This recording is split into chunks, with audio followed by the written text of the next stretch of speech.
All right, everyone. So welcome back. So today we're going to talk about one of my favorite topics, and this is something I can quite go on for quite some time. So I'll try to keep it as brief as possible. And it's the business of yoga. But I also like to think of yoga in business, meaning that I think that the teachings of yoga, in terms of telling the truth, of being honest, of non-stealing, particularly from the 8 limbs of yoga, the yamas and the niyamas, I think that would be a wonderful business practice also, is to make sure that you follow these ethical ways in dealing with yourself and with others. So I think that yoga in business is actually a better discussion topic title for this particular lecture right now. Okay, so first and foremost, we have to remember that when we talk about business, whether it be yoga business or car services or telephone, internet, anything, we're talking about ultimately providing a service for the customers. So customer service is definitely something that we as teachers and as whether it be studio owners or what have you, we should really focus on. So my background, very briefly, outside of teaching teacher trainings, for almost 20 years now, I produced TV commercials for small businesses, from nightclubs, restaurants, dentists, doctors, lawyers, universities, etc. 300 commercials over the course of all these years. And I worked with a lot of small business owners. And I got a chance to meet them, to speak to them face to face, and kind of get to see what their needs are, to kind of get to see what their demographic is and what services they're providing. And it's always about providing customer service, no matter what it is, okay? So that's one of my areas of expertise is producing commercials. I also owned a yoga studio in New York for 4 years, and also providing that service to the community of owning a studio. And now doing teacher trainings, it's another form of providing a service to my students, to my clients. So again, the whole idea is customer service. So let that be now the forefront in your mind. Now going from being a yoga student to becoming a yoga teacher, or eventually if you want to open up your own studio or have a clientele of private clients doing private lessons, there has to be a shift in one's mindset. So that's another big part of it. We say that for this particular discussion, 80% of it is psychology. 80% of it is what you're thinking, your thoughts, your actions, etc. 20% are the mechanics, like the basic to-dos, and we'll discuss those at the end, and they're very simple and very short, and some of you may already be doing them. But that's the idea, is we have to change our mindset. We have to go from being a consumer of purchasing these services to now providing the services, and that's a shift that one has to make in one's mind. So let's talk about customer service. So think about at home or right now, those of you who are here with me live, what's been the best customer service experience that you've had and the worst customer service experience you've had. But also think about specifically, how did it make you feel when you were experiencing this customer service? So whether it be from your cell phone provider, or you traveled across the country, the hotel, a restaurant, the mechanic who services your car. Think about the absolute best and what has been the worst, okay? So since we have some live people here, as opposed to dead people, let's hear from you guys. So what has been some of your best customer service experiences and some of your worst customer service experiences? I'll probably edit this out, so don't worry about it. Worst ones, I think, in banks, they make you wait. They're not. In where? In banks. In banks. Oh, yes. Absolutely, yes. The best customer service is Starbucks. Starbucks? I love They it. train them. They train them. Like show the Yes. owner Yeah. actually gives them. Yeah. I heard the Yeah. customer. I mean, these Yeah. shows. Yep, it does. It does show. Friendly. That's true. If I don't like my drink, they change it. Yep, yep, yep. Absolutely. Good, good. And how does that make you feel? Amazing, because Good. I even if they're in a bad mood, they're smiling. Yes. I love going in. Yes, Just okay. for that. Absolutely, okay. Good. So great customer service experience makes you feel good, right? And many things I've heard in the past from other trainees who have gone through the program, they've said that the person knowing their name, something as simple as them knowing your name, as simple as them knowing your order for what you usually get, right? Your usual, whatever that is, that also makes people feel important. Oh, you didn't know what I drink. Oh, I don't have to say it. They already know what to make for me. So something as simple as that, small, but it makes a big difference. And usually when you have amazing customer service, you want to recommend that business or that company to other people, right? That's another form of a good sign of a healthy business. When usually bad customer service experience, then you usually don't want to recommend, and you might trash them. You might go on Yelp and put a bad review. Things like that when it's a really, really bad one. But yes, I do notice that with certain big institutions, whether it be banks or notorious, the DMV is a famous one. Particularly banks are interesting, and I had a recent experience with a bank where my identity was stolen basically, and someone stole money, and I spent about 2 weeks on the phone with the banks, and I tried to explain to them that the money was stolen. It wasn't mine. They agreed. Oh yeah, we see it. You know, the money was taken out of the account online. We see it, but they wouldn't put the money back. And it took almost 2 weeks for them to finally do it. And I was so frustrated because I'm thinking it took seconds for this person to steal it, and it's taking them 10 days to put it back, which made no sense to me. And I was in a situation because I was on vacation. So here I am on vacation, and my money's been taken. So it wasn't a beautiful experience, to say the least. But that level of customer service experience that I had with them was horrible. And I'm definitely in the transition of not using that bank anymore. So that's what can happen with a bad customer service experience. Okay. Anybody else want to share? Any of you guys? No. You got one? No. Okay. All right. Then moving on. So I learned about providing customer service, from a young age. So aside from, as I mentioned before, producing TV commercials, providing teacher trainings for the last 6, going on 7 years now, to doing independent films, short films, feature films, etc. But I also was in the martial art world for quite some time, and my teacher was big on making sure we provided great customer service. So when we answered the phone, for example, we had to make sure we had a smile on our face when we answered the phone at the karate studio. We weren't allowed to answer the phone the way most people answer the phone, with this kind of like this grumpy attitude, like you're almost annoying them by calling the business, right? We didn't want to have that. We wanted to have a smile on our face, because that smile, you feel it across the phone, right? The other person can feel that you're smiling, you're happy, and you're cheerful, right? Have you ever been on the phone with somebody, and even though, whether it be a bank or your cell phone provider, what have you, and the person on the other end is so helpful and so like just really wants to do the right thing by you and will stay on the phone. I remember one time I was on the phone, had a challenge with my laptop, and I was on the phone with this particular fellow for about an hour.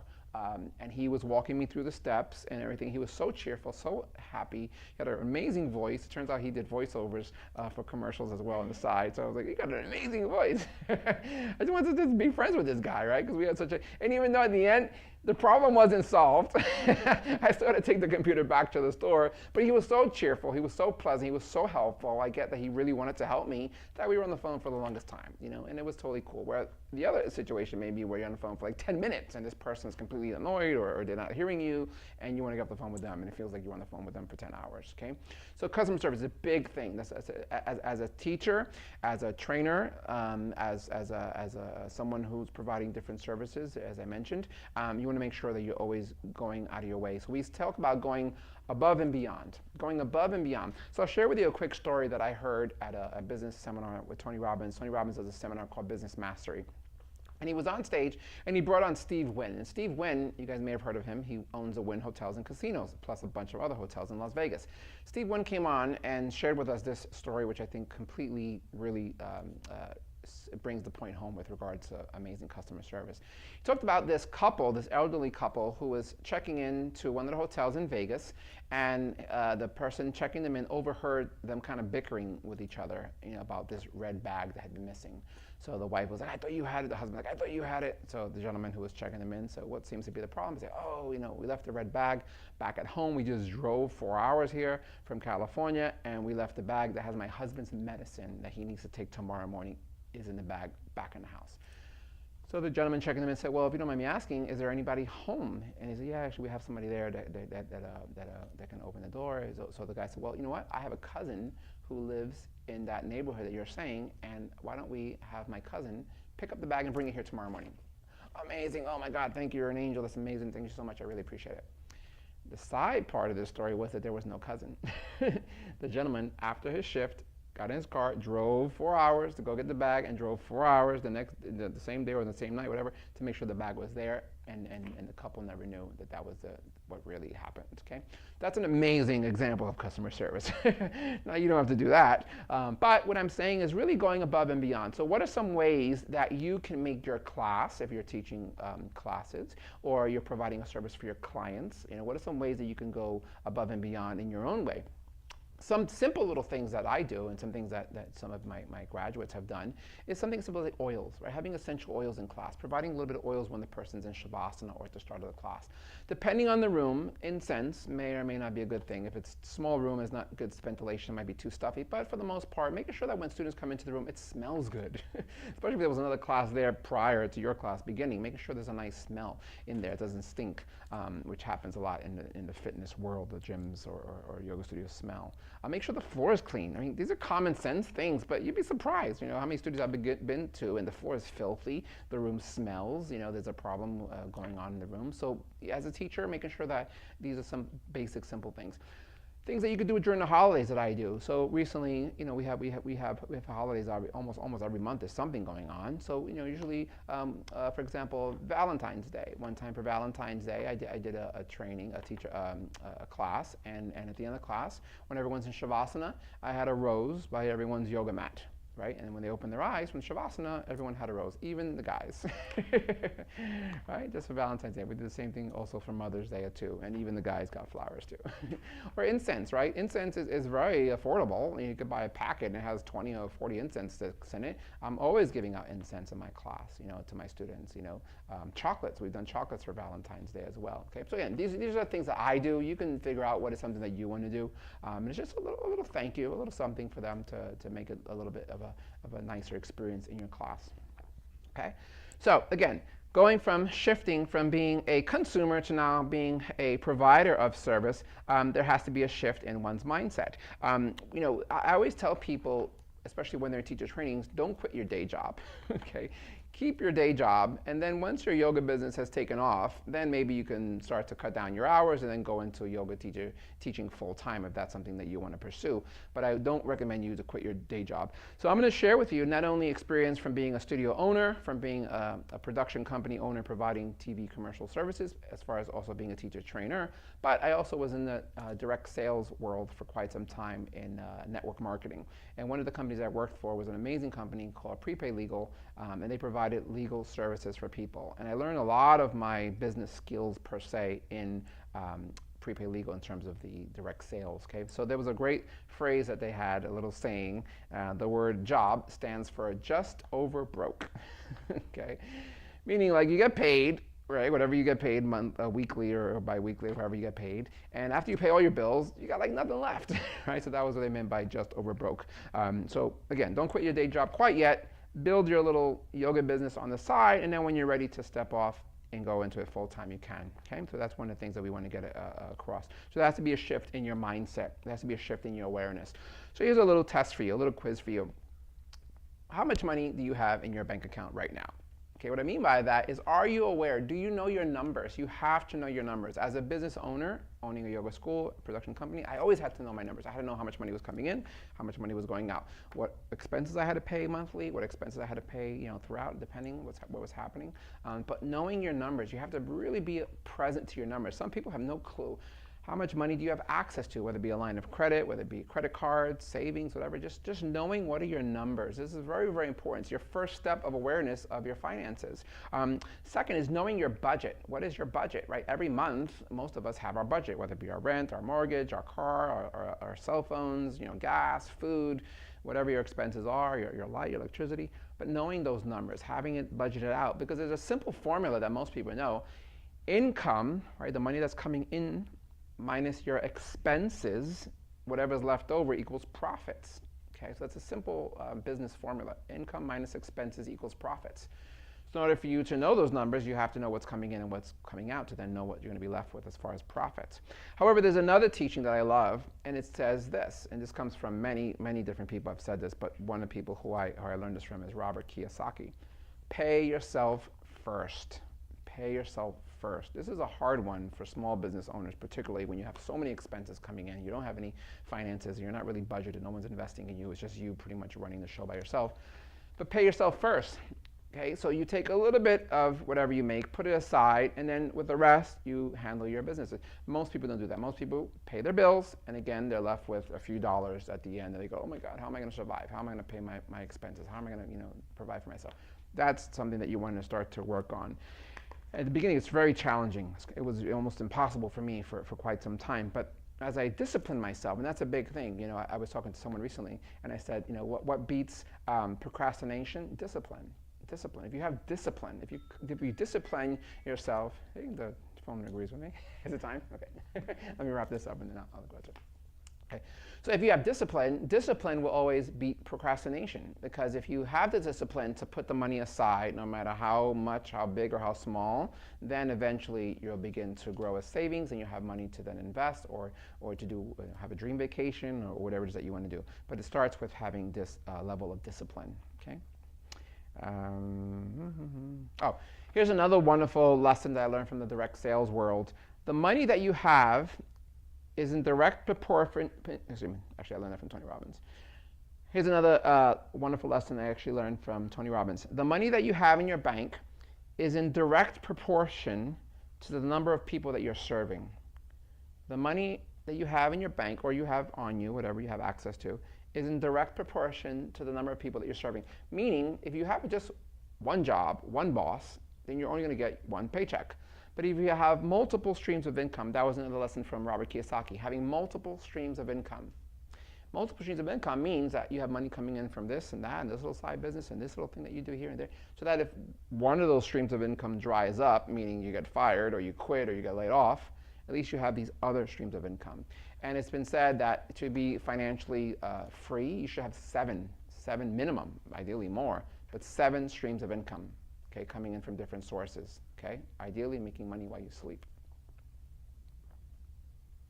So if you want more money, then you have to serve more people, right? You have to serve more people. You have to have a greater reach. When you look at companies that are worth millions, multi-millions, billions, they're serving a lot of people, okay, whether it be cell phone providers or companies that are out there making a difference in the environment, or providing an amazing service. TV, your cable, Netflix is a great example, right? They have many customers, so they're making a lot of money. Your little Netflix, $9 a month may not seem like a lot, but with hundreds of millions or whatever the number is, that's a lot of money monthly that's coming in. Okay, so you have to help others get what they want. So one of the mentors that I had in the direct sales world had a beautiful phrase I think sums it up really nicely. In order to have what you want, you have to help others get what they want. Okay, which is a great teaching in terms of we have to help others, right? If you're in business, you're in the business to serve others. You can't be selfish about it. You have to provide a service that has value, which is another great point that many people agree across the board. You have to create value for people. You have to create value. What you offer has to be valuable in order for them to go into their pocket and want to give you money to whatever that service is. Now, the wonderful thing about yoga is it's incredibly valuable. Which leads me into the next discussion is, what do you believe are the things that we offer as yoga teachers to our students that they need? And they may not realize that they need it, but what are some things that you think they need in taking yoga? Now, most people come to yoga when they think that their doctor said, oh, it's good for your back, oh, it's good for your neck, you should do it, it's great to lower stress. And that's true. That's kind of like the surface things that usually brings somebody into a yoga class. But what keeps them in yoga class and keeps them returning and eventually maybe becoming a regular student, or coming to your workshops, becoming a private lesson student, or ultimately doing a teacher training, is much deeper than that. So what do you think? What would you guys say are the things that you think that people need, that gives them? What made you fall in love with yoga? What keeps you coming back? What keeps you drawn to it? Challenge, so some form of a challenge, sure. What else? Initially was the exercise. So initially the exercise. But then once I found out about all the 8 limbs of yoga, Yeah. it's a lifestyle. It's a lifestyle, absolutely. It becomes a lifestyle, okay? So what I say is that, people come maybe for the physical, but then once they experience that class, that really changes them. That for me, with my very first class, I felt completely changed. Something happened. And it might be peace, right? Peace of mind for some people. It might be a sense of community, being part of a group of people, whether it be at a studio or a part of the yoga teaching community, being part of a network of teachers. These are what I believe really keeps people coming back for more, so to speak, right? They fall in love with it because how it makes them feel community, peace of mind, health. Obviously, if you get into a regular yoga practice, you will notice that your health will improve. It's scientifically proven, right? That your health will improve, your blood pressure can lower, you become more peaceful, less stressed. You don't have, some people, complete reduction or elimination of anxiety, which is very popular. People feel anxious a lot, so this can help. So these are all the other things that really, I believe, keep people falling in love with yoga and keep coming back to your class. So it's very important as you start to market and promote yourself. Don't just have the typical information that most people have on their flyers or their ads or whatever they're doing, or the cost, how much it costs. Most people do like a 2-week special, 2 weeks for X amount of dollars, or 1 month for X amount of dollars, or your first class is free. Okay, that's great. That'll get people in the door. But I think you should also keep in mind those other benefits. So for example, when I opened my first yoga school in New York City, the Bronx, on one side of the flyer had the offer, $49 for 1 month of unlimited yoga. That caught people's attention. Of course, the phone number, the website, the address, great, that's on there. On the other side, however, we listed the benefits of yoga, right? The top 5 or the top 10 benefits of yoga, which were specifically their health benefits. So it could help you to reduce or eliminate asthma. It could help you with insomnia. It could help you with stress and anxiety. It could help you lower your blood pressure and your cholesterol, right? These are the other things that we listed, and that, I believe, really caught people's attention. Because you know what? Most people can relate to that. They may not like, whatever, I don't need to put my foot behind my head. I don't need to meditate. I don't need to go into a headstand. But on the other side of that card, it said it'll help you with insomnia. It'll help you with asthma. And chances are that would definitely speak to somebody. So I think that has to be part of your marketing when we get into talking about marketing and advertising. You have to have something much, much more deeper as opposed to just a special discounted offer, okay? Okay, wonderful. So let's moving on. So here are a couple mindsets that you want to be conscious of is what type of a person are you when it comes to money? Are you a spender, right? Do you spend it because it come in and then you spend it? Or are you a saver where the money comes in and you put it away and you don't budge, okay? Now, a spender, the good side of being a spender is you enjoy things, right? You party, you have fun, you go out to great restaurants, you have the nice yoga mat, the nice Lululemon pants, and the expensive water bottle, right? You spend it. The saver, the good thing about a saver, obviously, is that they have it in case of an emergency. It's there. The bad thing about being a saver is they probably may not enjoy their life. They probably don't take vacations. They don't, go out to restaurants. They don't hang out with their friends. Okay. Are you an investor? This is an important one. Are you an investor? An investor is taking a little bit of money and then multiplying it into bigger amounts of money. So I'll tell you a wonderful story that I heard many years ago. There was a king, and the king had 3 sons, or for this example, it could be a queen and 3 daughters, totally fine, okay? So the parent, the royalty parent, had 3 children, and they called upon the 3 children and said, okay, as you know, our time is going to be coming one day, and we're not going to be here anymore, right? We're going to get older, and when the time's going to come where we pass on, and we want to decide who we're going to leave the kingdom to, right? Usually it's the eldest, but for the sake of the story, they would do a little test. So they gave each of the children 3 gold coins.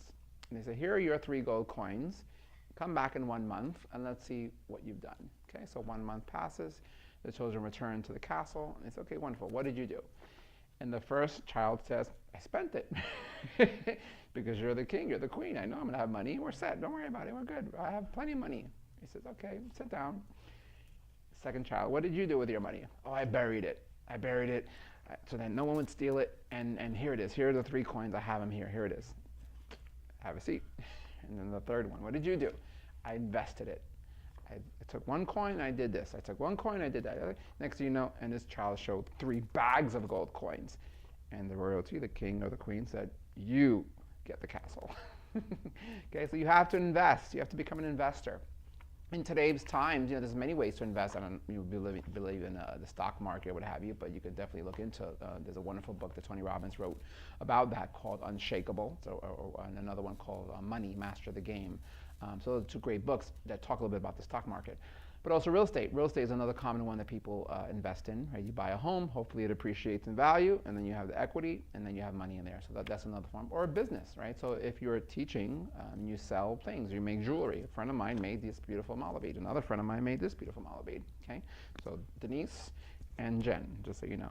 Okay, so they make these beautiful mala beads. So it costs them whatever it costs them in materials, and then they sell it. So they're investing in their business and they're growing it. Okay, so there's many ways. So you have to get into, again, the mindset of becoming a provider of a service as opposed to just a consumer.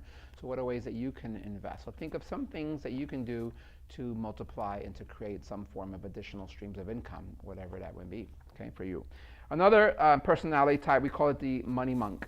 The money monk is a person who has that kind of attitude like, it doesn't matter, money is the government, and they have their conspiracy theories and all that stuff, and they want to talk about living off the grid in a tiny house somewhere in the middle of nowhere. And that's fine too, that's a beautiful thing, but just notice which type you are and see, is it serving you? Because if you're being a spender and it's not serving you because then you have things that you want to do, you don't have any money, then that may not be the best way to continue practicing with your finances. If you're a spender, then that's not good. If you're an investor, obviously then you could take that money, invest it, and multiply. So that's why we say always pay yourself first, but another teaching is you should take 10% of your money and put it back into your business. You should take 10% and use it for investing, whether it be advertising, whether it be getting new materials, whether it be, painting the place, whatever it is. So just look into which of these 4 personality types are you when it comes to money. And you want to look into eventually going more into becoming an investor, okay? So the habits that you have, where did they come from? Or the beliefs that you have about money, where did they come from? For most people, they come from their parents, right? From parents or from a mentor or grandparents or in school or wherever they learned, okay? So what are your beliefs about money, right? What are your top 3 or 5 beliefs about money? And are these beliefs serving you, okay? So some common ones that we've heard in the past, and some people believe this still, is money is the root of all evil, right? Not the best belief to have if you're going to try to become financially free or wealthy, right? To have that belief that money is evil or money causes evil. It's not true. It's people's use of it or how they choose to use the power that they get from it, so to speak. But that's not 100% true, okay? But the exact phrase to elaborate from the Bible is the love of money is the root of all evil.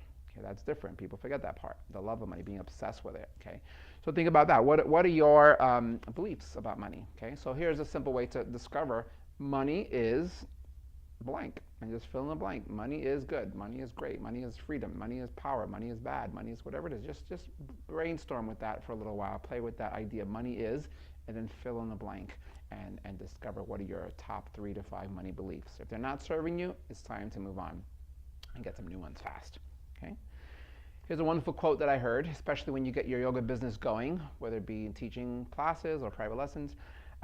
Momentum is the hardest thing to gain and the easiest thing to lose. It's the hardest thing to gain and the easiest thing to lose, okay? Once you're in momentum, once your things are going, so for 6 years, I didn't take a vacation. I did teacher trainings back to back, back to back, back to back, for the most part, for 6 years. Recently, I went on my first vacation, right? Because I needed, and even on vacation, I was still making phone calls and still dealing with text messages and emails while I was on the beach. The difference was I was on the beach enjoying it, so it was nice.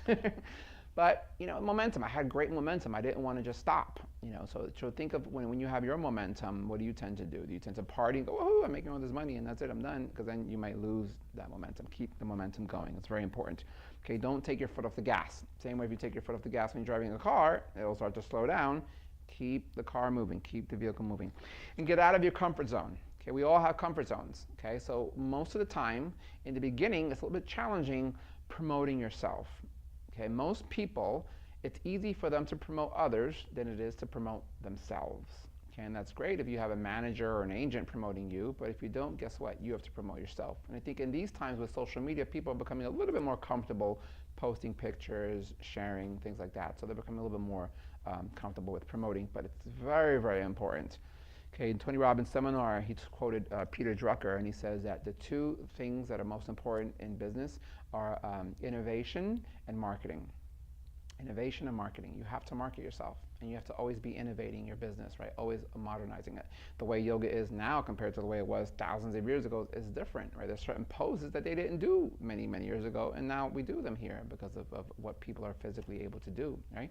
So always innovating, always evolving, always growing. You should always commit to that, okay? So my story, as I mentioned before, was I opened a yoga school in New York. That's how I got introduced to becoming a studio owner, but then transitioning into teacher trainings. Teacher trainings is a wonderful way to generate additional income. Most yoga studios, it keeps them afloat. Most yoga studios without teacher trainings, their doors will close. Because why? You have to get a lot of people in your class to pay your rent, right? So most rents in places are tens of thousands for the high-end place, or $2,000, $3,000, $4,000, $5,000 on average for a business. So if you think mathematically, okay, if my classes are $20, a class for a drop-in rate, which is actually a little bit high for some neighborhoods, some places 10 or 15 or 12 is more reasonable. You have to kind of figure out what are the numbers. How many people do I have to have come in on drop-ins, or packages, or monthly membership? These are all the math formulas you have to start playing with. And this is the stuff where it could drive people crazy. So if you find yourself to be more artistic and not business-minded, you're going to have to become business-minded very, very quickly. Okay, so start doing these numbers. How many classes? And then the other expenses, if you're going to become a studio owner, right? Rent is a big one. Payroll, insurance, right? Taxes, phone, electricity, marketing, right? These are all the things that we have to factor in when you get into owning a business. And sometimes I used to joke around when I opened up a yoga school. I said, who knew opening a school would be so stressful, right? Owning a yoga school would be so stressful. It was quite stressful because every day, every week there were problems. Every month there had to be ways to figure out how do we get more people into the studio? How do we keep the members that we have? How do we grow our marketing and merchandise and all that stuff? So it's a lot of work. It's a lot of work if you're getting into opening up your own studio. Okay, but have this in mind. Okay, and after teacher training, what is your goal? Okay, what is your goal after teacher training, right? Do you want to just teach classes? As I mentioned before, even just teaching classes, you have to teach quite a bit of classes to pay your living expenses. Remember at the top of this video, we talked about what's your monthly budget. Well, whatever your budget is, and then you have to figure out how many classes you have to teach. What's the going rate? This is a question I get asked. Or how much should I charge? So here are the numbers, okay? So if you're a newer teacher, for the most part, if you're teaching in a yoga studio environment, normally somewhere in like the $35 range, $40 range, somewhere around there, give or take, $5 up or down, $10 more or less, is pretty much standard. If you're a more seasoned teacher, probably $50 and up. I know of teachers who get paid, $100 to teach that class. Or some studios might offer you a certain amount. You have a certain amount of people in your class, and they'll give you a base, and then after that, per head, so to speak, is what the terminology they use. Let's say 10 is the number, and then the 11, 12, 13, 14, and up, they'll give you $1, $2 per person. These are all things that each studio is going to be different depending on the size of the studio and what they can afford. In the gym world, interestingly enough, in certain gyms, some of the bigger ones, not to mention any names, $20 is what they pay. You think, what? They're making tens of, hundreds of thousands of dollars, $1 million. $20 is pretty much more or less the gym world rate. The good thing about being in the gym world is it puts you in front of a lot of people, right? Because so many gyms nowadays are really competing with their prices, so they really lower their prices. So you have a lot of traffic coming in out of gyms. So it's a great place for people to start teaching. I've gotten probably 7 or 8 of my graduates into the gym world teaching in various different gyms. So it is a great place to practice and to kind of build your name and build your experience level. But ultimately, when you go into teaching in the yoga studio world, then things start to change a little bit. Hopefully you get paid more, and then maybe you can start working on different splits of profits depending on the size of the class. Workshops. Workshops is another great way to make a good amount of money. Workshops on average are usually like 2 hours to 3 hours long. Some workshops could be a day long. Some workshops could be a weekend long.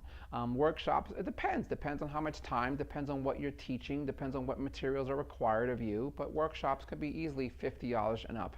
On average, $35, $45 tends to be a good entry point for a basic workshop. Some of the more complicated ones, a little bit more, that have a lot more to offer, might be in the $50 to $100 range. Some of the additional workshops that we offer for certifications are in the $300, $400 range and up. So it really depends on what you're offering. But workshops is a great way to make a lot of money in just a few hours. So think about it. If you have 10 people in your workshop paying you $50, let's say, that's $500 that you just made in 2 or 3 hours, as opposed to how many classes would you have to teach, at your normal job or wherever you're teaching at to make $500. Okay, so workshops is another way to go about it. Private lessons, I always tell newer teacher trainees who are graduates, somewhere in the $50 range and up If you're just getting in the door, so to speak, if you're a little bit more seasoned, $100 and up. I know people who are getting 120, 150 and up for a private lesson. Now, with private lessons, it's a little bit tricky because if you have a long commitment from somebody, then maybe you're going to be a little bit more flexible with the pricing. Depends on how often you're going to meet with them. 2 hours, 2 times, 3 times a week. If it's a 1 time a week, you have to figure that out as well. But I always give 2 answers with regards to private lesson in particular, but overall is, what is your time worth? Think about the time that it takes you just to get to that client, right? It may take you a half hour to an hour just to get to them. Then you teach them for that 1 hour or so, and then another hour for you to get back home.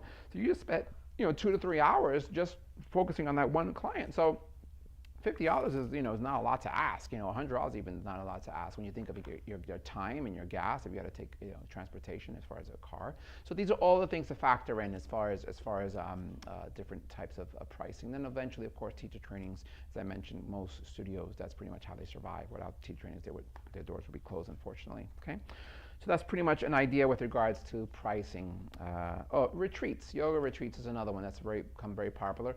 Who doesn't want to go to Hawaii or Costa Rica or Bali or Nepal, which is actually a few that we're actually planning. So if you're interested, get in contact with us, and be on vacation in these beautiful tropical places or wherever and teach yoga. I mean, that's like everyone's dream job to be able to do that. So retreats is a big one, and retreats, you can research them, 2,000, 3,000 and up, because if you got to include room and board and food, and then of course the course of the training, and if there's any additional teachers. So these are all big ticket items, so to speak. So I always believe, especially having owned the studio, I'm like, we would spend weeks or months just figuring out how do we get more people in the doors to pay $20 or $15. So it was like we're chasing people for like such a small amount, and I decided to put my attention more towards teacher training, where it was a much more bigger return on our investment, so to speak. So think about your use of time and what's going to be the best use and what service that you can provide if you're going to provide any type of trainings or workshops or one-on-one lessons. Okay.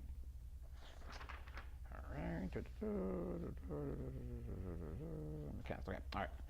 All right. So now let's go into what I call the mechanics. So the mechanics are the things that you should do. So number one, very important, may not seem like it, what's your vision? What's your goal? What's your dream? Like what do you ultimately want to do once you complete this training? What is your goal, right? Some people, it's just to teach classes, and that's fine. For some, they have no interest in teaching. They just want to do it for themselves, and that's fine too. Others do want to open up their own yoga schools. We've already had 4 or 5 of our graduates open up their own studios, okay? So what's your vision? What's your bigger vision for yourself? A common one that's like a no-brainer now, you must have a website. Gotta have a website, right? And I believe that you have to have a website that has a very simple but catchy URL, okay? So www dot whatever it is, has to be something simple and catchy. Don't complicate it. Okay, Sanskrit, I don't recommend it in your URL, right? Because most people don't understand what you're saying. It's hard to spell, it's hard to pronounce. Keep it simple. So for ours, www.awakenedwarrior.yoga. Simple. You can do .com, you can do .yoga. There's different schools of thought. Some people say it should be .com. I like that it's a .yoga. So again, just find what works for you, but keep it simple. Keep it in English, unless you're doing Spanish trainings or something like that, okay? Branding, really brand who you are. What separates you from everybody else? So what's wonderful about our teacher trainings is that they're pretty small and intimate. On average, we might have 3 people, 5 people. Our biggest one, we have 15 people, which is still small, considering that mine with Sri Dharma Mitra had 70 people, 70, right? Huge amount of people. So what keeps ours, I think, unique is that it's relatively small trainings. They're very intimate, hands-on. So you get a lot of attention focused on you, and we do intensives, right? So even doing this video at home, it's an intensive program. It's a lot in a very short period of time, which is how I like to learn. Get it done, and get it done fast, but really immerse yourself in that world and live it, breathe it, eat it, poop it. Okay. So branding. Who are you? Professional photos, right? That's like a no-brainer now too. Everyone has all these gorgeous, social media pictures of them, by the waterfall and then the cliff and the rainbows in the background, right? So everyone's a little bit more conscious of this type of idea of having these beautiful pictures. So photography, getting a professional photographer, or nowadays with the mobile phones, the quality is amazing. So you get a nice, bright day outside and a nice background. You could do pictures with your phone, but it should compliment you, right? So it should show you doing poses or whatever your thing is as far as how you're presenting yourself, and it should look professional, and it should look, it should represent who you are. Okay, so that's something that's very important. For my business card, for example, I think, which is next, business cards are very important. I'm a big believer of having your picture on the business card. Okay, so I really think that that's going to put a face to the name. How many times have we had business cards and I forgot whose card this was and how we got it? But I think that having your picture on a business card is really, really, really helpful. So I had mine doing a side crow, which kind of became like my signature pose. But I like that it went across the business card, so it's very catchy. So when I had my business card, I would give it to somebody, I'd be like, oh wow, that's kind of cool. And they couldn't figure out like which way does it go, and if it's Photoshop, am I really doing that? Is it trick? It's real. And then on the other side would be my logo. So use both sides of your business card. Definitely your name, obviously, should be on there. Your phone number, your website, your email address, right? If you are certified 200 hour, 300 hour, 500 hour, like those things should be on there. Very basic, but important information. So business cards. Social media, all right? So love it or hate it, it's part of today's society, right? All the big giants, corporations are doing it, celebrities are doing it. I joked around and said when my mom and my dad got on Facebook and they're active on Facebook and they're in their 60s, I was like, yeah, social media is pretty much a no-brainer. You have to have your social media. Of course, the most common ones being Facebook, Twitter, and Instagram. Those are like the three main ones that I think you should have. Some people will argue about Snapchat, wherever it's going to go. But it seems like every few months there's another one. But you do have to be active on it. It is important, and you have to maintain it. It should be consistent. Some people, they post and then they don't post for 2 years, right? But it is something that's important. And your social media should be listed on your website, maybe even on your business cards or any type of flyers that you're handing out in marketing. Okay, definitely want to have that. Networking, common sense one, right? Just getting out of your house, getting out into the world. So most of the time, if you run into me at the supermarket or outside of the yoga classroom, I usually have something reflective of yoga. So whether it be, a mala bead or a necklace or my Awaken Warrior sweatshirt, or I'm carrying a yoga mat. So something where people know that you do yoga, right? So you have to let people know that you're a yoga teacher. We call it being top of mind, top of mind. So for example, if I ask you at home, what are the top cars, the top luxury cars? Most people would say Mercedes, BMW, Audi, etc., Lexus, right? It's just, off the top of your mind, those. Tesla. What is a popular, I don't want to get into sodas. We'll move on. I don't want to promote sodas. You should be drinking juice and water. But the idea is that you want to be at the top of mind. So when people are thinking of a yoga teacher, someone says, oh, I need to do yoga. And they should say, oh, you got to call my friend. You got to call my cousin. You got to call, and just they should be referring you. People should know that you're the yoga teacher. You're the yoga school. If you have a school, you should be on the top of mind of people. So network, get out there into the world. Yoga Alliance. Yoga Alliance, once you graduate from this program, you are eligible to register with Yoga Alliance because we are recognized by them. We've been part of them now for 6, going on 7 years. And I definitely promote, for our graduates to enter it. Yoga Alliance is a non-for-profit organization. It's fairly new. It's not even 20 years old. Some older yoga teachers and old school, so to speak, they don't have no interest in being part of Yoga Alliance. It is something that you are eligible to join. What are the benefits? You're plugged into a community. You're plugged into it. You'll get a discount on different things, you'll see on the website, but you'll get discounts. You'll get information, newsletters, videos are on their website, things to kind of help you build your yoga brand and your business, so to speak, on a professional level. It's a really good resource to have, okay? Contracts and agreements, waivers and release forms, right? Basic things. If you've taken a yoga class anywhere, if you've done anything many times, probably they've had you sign a release form. I never forget when I went skydiving for the first time, not only did we sign a release form, they had us read this document and on camera, on a video, saying that if we die, we're not going to have our parents sue them or family members. Like, oh, this is horrible. Like, it was quite scary to read that document. Just because you have a waiver, it doesn't necessarily mean that the person can't sue you. I just want to be completely transparent with you. It just simply means that you're aware of the risks and the responsibilities. But if someone hurts themselves in your class, or they break something and they get hurt, or whatever happens in a classroom environment, they can sue you. It is a reality. So I just want to be completely upfront with you. So you should have it, an agreement, a release form, or something. Have a way to collect payments. common sense, right? Someone comes to you, most people, they use their cards, right? So having a PayPal or a Square or some type of a way to collect payment, a checking account. Most people, I personally don't really have a lot of cash on me for the most part. I do everything with my card. So be mindful of how do I collect payments from people, okay? So ultimately, if you become a big business, you may have a DBA, you may have an S Corp, you may have an LLC. These are all things that you can speak to an attorney about, and we'll send you information. There's a wonderful service, as I mentioned before, we could help you connect with an attorney. But you should speak to attorneys. You should have an accountant. You should, again, think business-minded, be in communication. One thing I definitely recommend, especially if you're considering opening a yoga school, is talk to other studio owners, talk to other managers, really learn the business. It amazes me how sometimes people, including myself, didn't have any business experience and then decide, oh, I want to open a yoga school. And I learned very, very fast, the realities of owning a brick and mortar business, so to speak. So you have to, talk to business owners, get out there and meet people and mingle and really hear about it. Your thinking has to be more business-minded now, right? Your thinking has to be business-minded. So be present to your thoughts and read business books. Go to seminars, go to workshops, or really, maybe you didn't go to business school, but you can still go and get the books that they teach at these business schools, right? So find out what they're reading. There's so many great authors and mentors out there now that you can find out, and most people have written books that, who are in that professional world. So definitely reading books is important. Okay. Be mindful of your circle of friends. Okay, I always joke around. If you have a lot of broke friends, then you're probably going to be broke. Okay, so you want to be around. There's a teaching in the network marketing world as well that says, who you surround yourself with is who you become. Okay, Tony Robbins calls it the seventh power.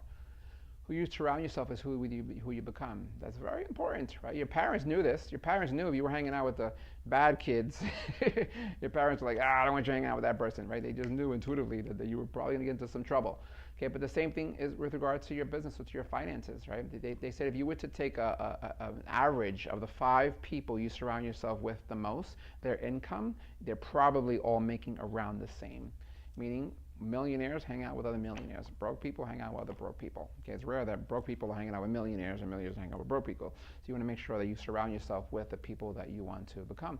And from the martial art world, for years, the black belts, we would spar and compete with each other and fight with each other, but we would always encourage the underbelts, right, the purple belts, the brown belts, to also fight with the black belts, because when you fought with a black belt, chances are you were probably going to lose, but your skill level was raised, right? So that also goes for your finances. When you spend time around wealthy people, when you spend time around business-minded people, something changes. Living in California, just recently, I was driving through Beverly Hills. You drive through Beverly Hills, and it really makes you think differently. Your thinking expands when you look at the homes that these people live in. It's just like, oh my God, somebody lives here. My whole family in Puerto Rico could live in this one house, right? But it's amazing what's possible. So really stretching and expanding your thinking.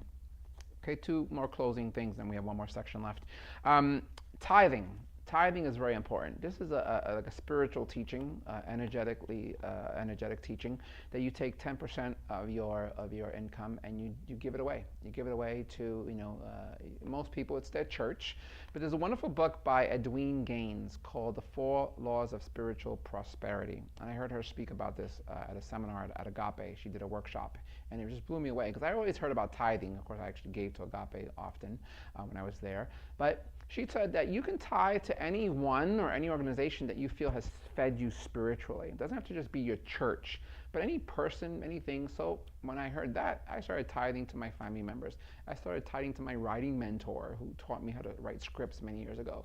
I would tithe to, to of course the churches and to the Kabbalah Center and to Agape and to anybody. I just would give 10%, and something amazing happens when you start, sending somebody who inspired you, a check for $100 or $50, whatever it is, and they get a check in the mail, or you get them, sometimes they don't know how to respond to that.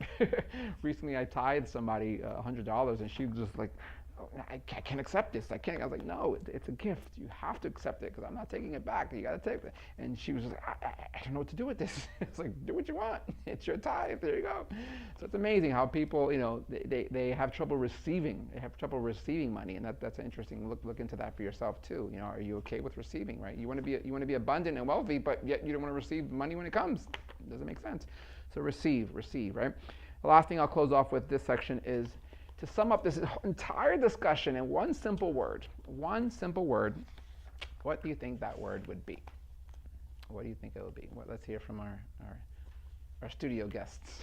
What do you think that word would be? And Susie should know the answer. What do you guys think? To sum this all up in one word. Gratefulness. Gratefulness, close. What would you say? Care. Care. There's a great phrase I also learned in a direct sales world. People don't care how much you know until they know how much you care. People don't care how much you know until they know how much you care. And that's such a wonderful phrase, such a wonderful teaching, right? You have to care about people. If you care about your students, all this stuff will happen automatically. All this stuff will intuitively happen. Your students will feel it, right? They really genuinely feel that you care for them. And I mean that sincerely, like sincerely care. If you don't care, then you're probably in the wrong business. But you want to care about people, right? Show that you care and have compassion for them, okay? So that's just to sum it all up, okay? So a couple of quick things in recapping this. The best form of advertisement, I believe, is word of mouth. Right? So if you can have people promote you and market you, and hopefully, if you enjoy this training, you promote it to other people. We have a little built-in, little thank you compensation plan built in, where you'll get a percentage for people who you refer. So it's a form of a referral service. So we appreciate that. Also, a great phrase that I love that I created is, don't look for a job, create an opportunity, or don't look for a job, create a business. Okay? So if you go to a yoga studio, chances are, and especially if they have their own teacher training, and you say, I want to teach you, they're probably like, okay, get in line, let me get your application, your resume, and we'll call you if we need you, and you may or may never hear from them, or they'll put you on the sub list. That's kind of like what happens, okay?